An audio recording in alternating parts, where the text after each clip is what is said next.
uniform saluting us as we went past. They really do love that sort of thing. The Berlin today is the second line of Mike Brown, along with the last mile of Tom Mason. They got one trooper on board, not the best. As I mentioned to you, the three aircraft that unfortunately you won't see this afternoon, and despite the excellent weather here, the weather in the UK hasn't actually been doing us any favours. The Battle of Britain Memorial flight hopefully is scheduled to come in later. So, I'll come back to you on this. I'm just going to hand you back to Kay now and start the cavalcade. The military cavalcade 2050, the Guernsey Liberation cavalcade is ceremony. Right, we have the dispatch lines up front here. We have a following the field by Rolls Royce. Spoke earlier on, here we have a Honda Rockstar, which is the forerunner of the Range Rover. Bedford MW, all of these vehicles are World War II vintage. Here we have a Harley Davidson, comes to us all the way from Eindhoven in the Netherlands.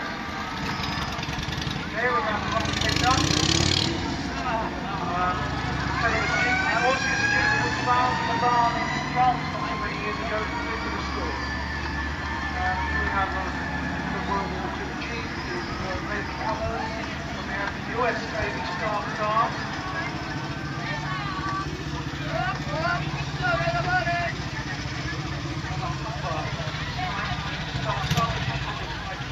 Very rare vehicle these days. Here we have an MGA1 Scout car with some Chelsea pensioners. Say hello to the Chelsea pensioners.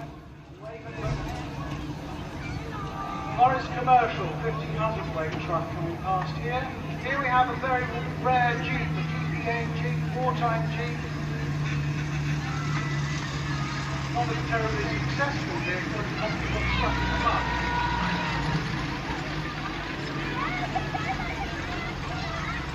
Here we have the past president of the Preservation Society, very large from the UK to join us. Here we have Bedford. Bedford Scuttle truck. Very interesting vehicle, very rare. Very popular with the Royal Navy because of a very narrow turning circle. Here we have another Jeep.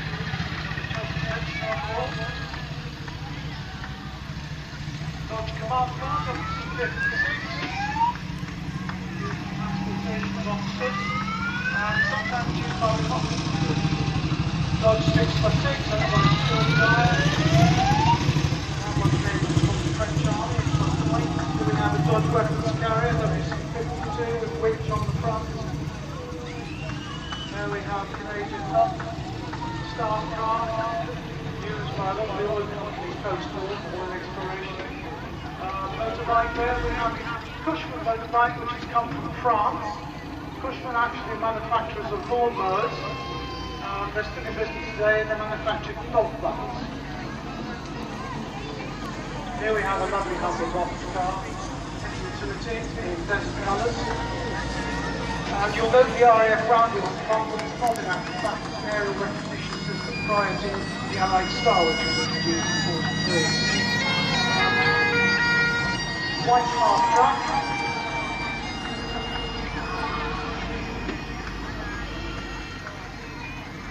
Ford's 3-tonner truck. We have Morris Commercial C8 artillery tractor, usually used for towing 25-pounder artillery. Utility. Mechanic at that time. Jeep, 2 more, 1 motorbike and 1 PSA. Humber utility from Jersey to come to visit us. Golden Star car by Mr. Rex Ward. He was here on the 35th anniversary. He's been coming back ever since. 2 more Jeeps, another Jeep.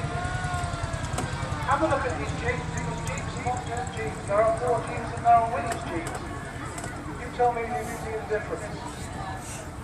Bedford, 1300 weight. Very popular with the British Army for transportation. GMC, now here's the GMC. This was the workhorse of the US Army and also the British Army during the war. The American manufactured over 850,000 of that model, and various bodywork. Made for FMD, carbon cars, LPG, now we have another Jeep with a trailer, original British battery trailer on the back of it. This is another airport Jeep here, owned by Mr. Graham. Oh, it's 100 bucks in Jersey. People are probably the family, obviously come together. Here we have the blood weapons carriers. This stuff is here now, something different around from normally last year.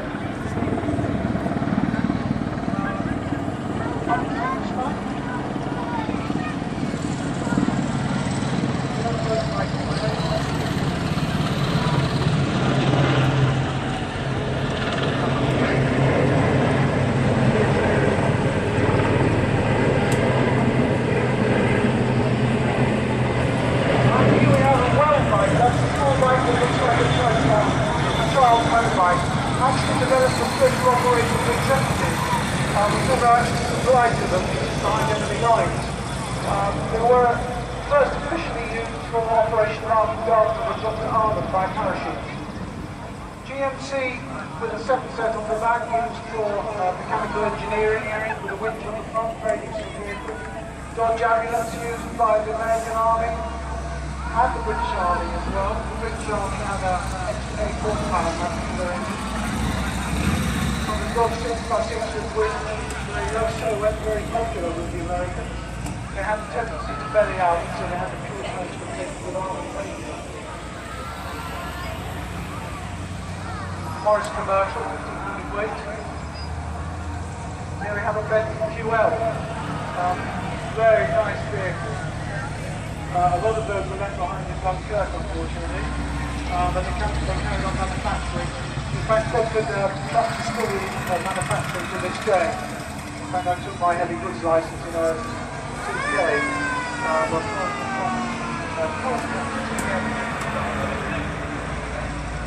Canadian War, from the PSA 35, Jeep with a red gun on the front, with British Army colours. Another Jeep here, British colours, Mickey Mouse camouflage, Mickey Mouse with the ear-like shape of the black camouflage on it, veteran 50 weight. Harley Davidson motorbike, Jeep, another nice Jeep with an 8-train on the front, 12.5.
Dodge vehicles you see running around averaging about 5 miles per gallon. The large vehicles are around about 7 miles per gallon. The Jeep with a 2.1 litre engine is not too bad, it's reasonable. It's a garage. The large vehicles do need to be kept under. Here you have a 1-car truck. Again used. The M16 has actually got the 450 caliber.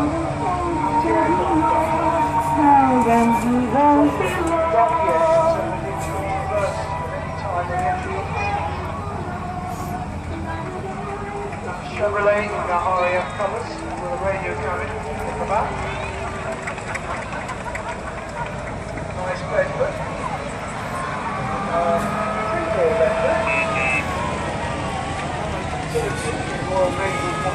They were very popular.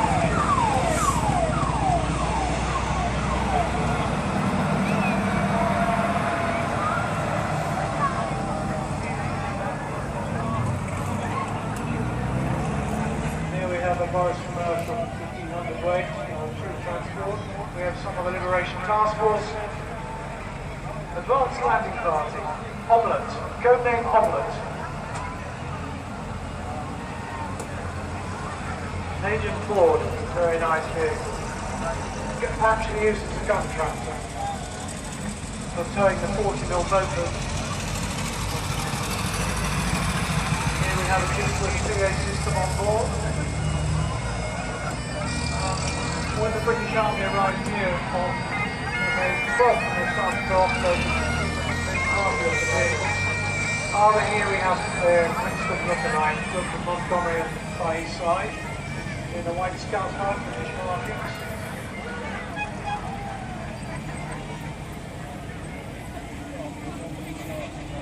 GMC fuel tanker, very rare vehicle these days. I beg your pardon, it's still on, massive tractor.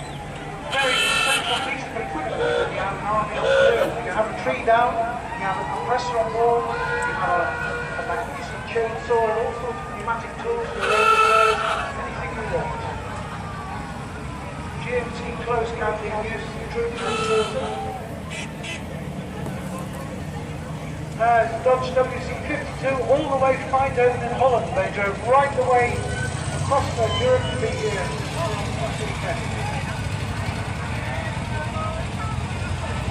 Now, here we're going to hand you over now to Old Car Specialist. Thank you. Good afternoon. It's very risky to call me an old car specialist. It should really have been Nick Jorgano doing this, but he's poorly, so they've sent me along instead. The United Reformed Church minister from Yorkshire on his holidays in Guernsey for a bit of peace and quiet. Well, Jogan, what a wonderful way to spend your holidays. Look at these magnificent cars as they go past. There are all sorts that are appearing, and if I refer to my programme, then I'll know exactly what you're going to see. We've just had two beautiful Austins that have gone past. Austins, of course, were the most delightful motor cars.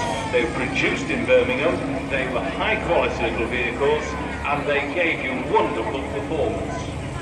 Just going past the commentary box now, a little Austin Pearl, followed by an MG.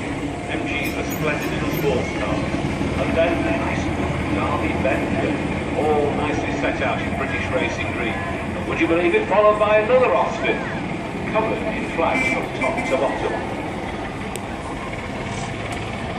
The next car that's coming along is driven by Mrs. Heather Fatterini. It's a little car, an Austin 10 Litchfield, which has been in her family from new, and in fact was her parents' wedding transport. Coming down now, we've got an Austin Chubby. It's a tiny little car, you have to sit very close to people, that's why they were called Chubbies. Followed by the Morris 10, and then after that, a delightful sports car named charging you will not think when you leave.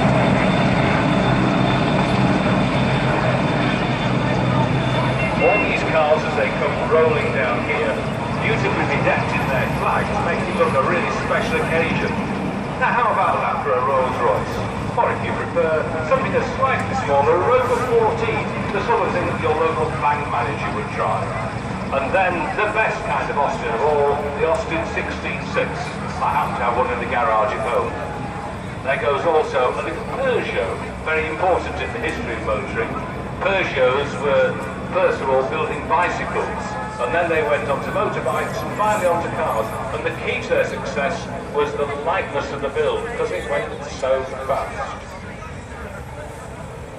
As you see some of these MGs coming past, you look at them and realise that what was built immediately after the war was exactly the same as what was built before it. It was discovered that the cars that were being produced by MG were highly popular amongst all the American GIs. And so what they did was quite simple. They produced a car that they could sell to the GI to take care of the motor cars. Cheap, cheerful, efficient. They got you from place to place. And they ran the track. There's a story told that on this island, when the Germans arrived, the best way to get all of their civilian cars together was to line them up on the front, the very bit where you're now all standing. One very sensible farmer decided that that wasn't the thing that was going to happen to his car, so he built a haystack and he put his car right at the centre. And for 5 years the haystack remained there and nobody questioned why it hadn't been taken away. And of course, as soon as the war was over, he got his car out again and was able to drive around. Some of the Rolls Royces you'll see today are splendid motors. If you wanted to have a Rolls Royce in the 1930s, you just bought the chassis and then you had your centre on to wherever you wanted to have it one full product. The 1913 earlier, which is going down now, incredibly, built in 1930, it was used as the front line of the first World War. Come over to today to show us just a little example of important motoring.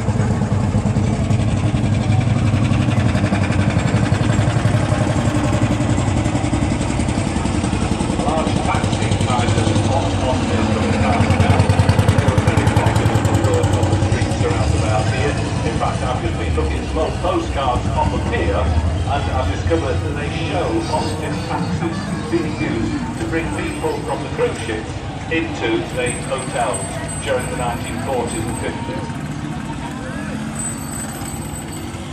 Further Rolls Royce going past. Quite strangely, I've come all this way from Yorkshire on my holidays and I discovered that one of the Rolls Royces is being driven by somebody who lives just a few miles away from me in North Yorkshire.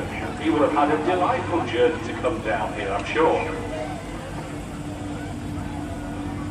Now these tractors you see coming past us now, one carrying piece of artillery, actually come all the way from Germany to be here. They're actually made by Transplant, which is a company that originated in 1921, get manufacturing until the late 50s. They'll run off any type of fuel.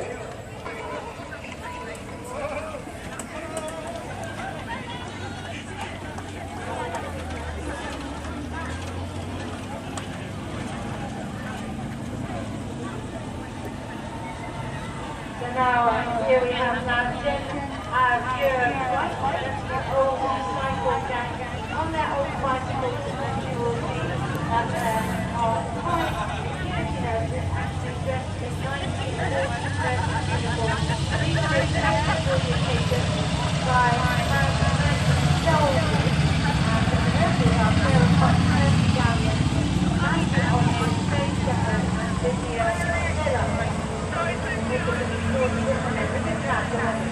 that's the old cycle gang. Then after your bike.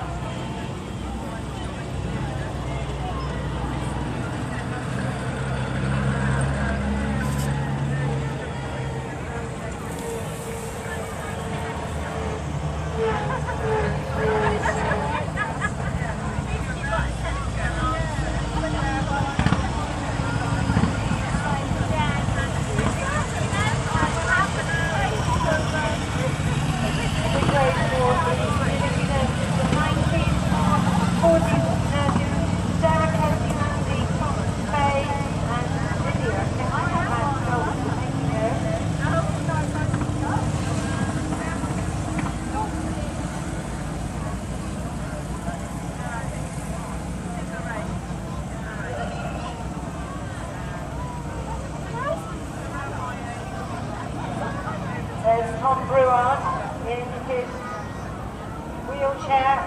It's a pre-war one. He's just got his pre-war clothes as well.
Interestingly, Eindhoven in the Netherlands also did the same thing in 1946, and now they've turned it into a big flower festival. And last year, we went back to the Netherlands to commemorate the passing of 30 called Operation Market Garden.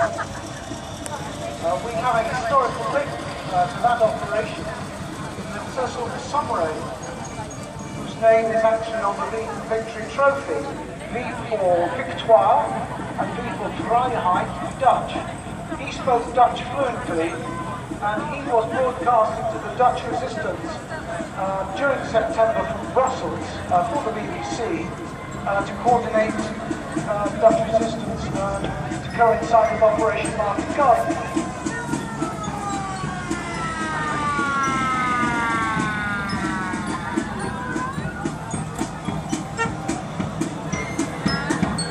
Ladies and gentlemen, as I was telling you earlier from the air activity perspective, the Malibu Memorial Park is based now in Coningsby in Lincolnshire. While the weather here is pretty good, it's not been so good up there. To the extent that the wind will prevent them getting airborne until about 1:30 this afternoon. Now, the Malibu Memorial Park aircraft on the coast of the they're all vintage airplanes, and they have to be looked after extremely carefully. So they have some quite strict limits on crosswind, takeoffs, etc., and things like that. And that's partly the reason why the Dakota was delayed. The Dakota is not a fast airplane, and unfortunately we've got some extremely strong southwesterly southerly winds, which means he's got a stonking headwind all the way from Coningsby. He's also got 3 or 4 other flypasts still en route before he gets here. I'm a little bit like the villain of the piece today. I'm sorry to have to tell you that at the moment the earliest he's likely to arrive is 5:30 this afternoon, which is some 2 hours obviously after you were expecting him. But they are coming, and they will continue to do the flypast that they had planned even at that time of day. They're staying overnight on Guernsey anyway, and I'm going on tomorrow to do a flight past the sun for their liberation base. So apologies for that. So the bird of the evening you saw within the last part of the ago, got back to the airport. The next activity will be the Flying Tigers parachute drop in Helena. Now I'll try and get an update on that as soon as I can. We'll come back to you and let you know. There will be a full commentary on the display from one of their experts. So I'm going to hand you back to Kay now, and I'll come back to you later with an update.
you see it on Morris Minor here. It's by the organiser of the travel trade. So here, one on the Guernsey.